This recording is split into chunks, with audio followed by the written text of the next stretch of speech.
Welcome back. Let's get more reaction to the death of late former Deputy International Relations Minister Ebrahim Ebrahim.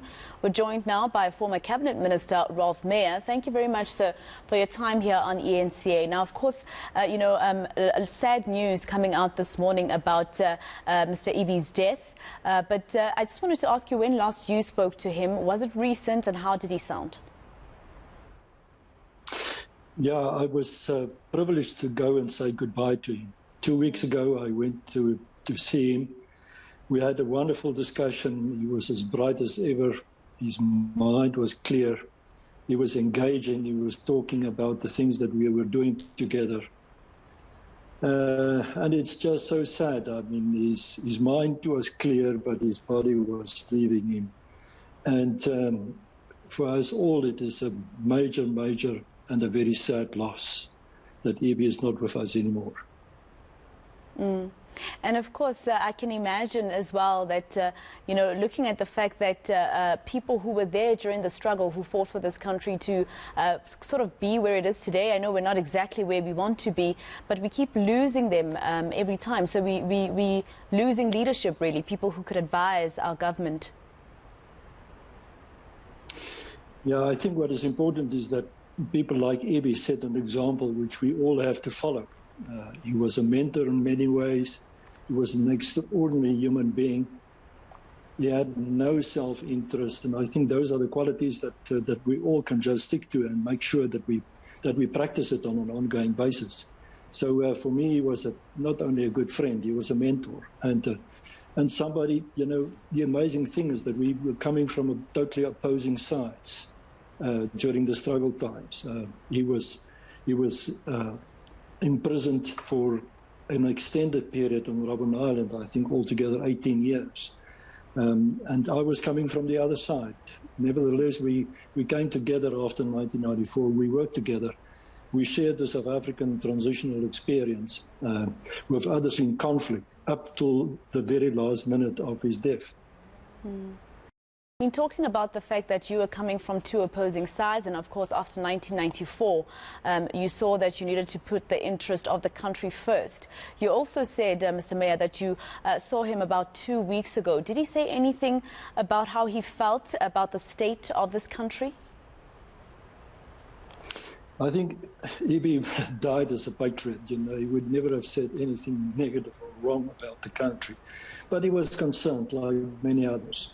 And we shared that concern, and that is why we also spent the last 3 years working at improving the lot of South Africans by addressing the inequality gap, by working in supporting of government's growth ideals, in creating more jobs, in creating a situation where the country can do much better than it currently does in terms of economic progress, creating jobs, etc. And we were working together at that as well. So it was not only international work that we spent time on over the last more than 20 years, but also very specifically during the last 3 years. And it was out of his concern that he committed himself also to doing that in the interest of South Africa and all its citizens. Did he say anything about how the international world is currently treating South Africa and countries in Southern Africa because of this Omicron variant? No, unfortunately, we didn't get to that. In fact, when I saw him 2 weeks ago, the last time, Omicron was not on the scene yet, or the knowledge about it at least, and so the variant was not under discussion.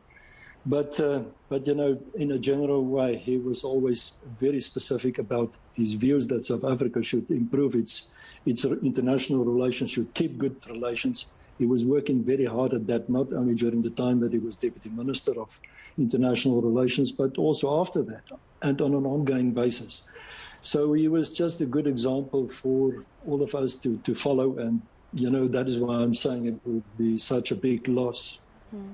What are some of the things that the two of you discussed in terms of, assisting the poor, etc., in the country that you will, want to carry on even after his passing, to honor him at least? Well, what we did together was about 3 years ago, we started an initiative together as In Transformation Initiative. the institution that him and I worked in together with others over the last number of years. And under that banner, we formed another initiative, which is called the Public-Private Growth Initiative. And together, we were setting ideals and working with other compatriots in enabling a better relationship between private sector and government. And this is something that he committed himself very much to. And we're not only working at the national level, but also at the district level. There's, for instance, a project in the Waterberg district that we have committed ourselves to in the last year as a pilot, also to extend that to other districts around the country. And Ebi and I talked about that when I saw him 2 weeks ago, and he was in good spirit and thinking that this is the way to go. And yeah, that is the message that I will keep from my mind from him, and keep on doing what he wanted us to do. All right, thank you very much for your time here on eNCA, Mr. Roelf Meyer. He's a former cabinet minister.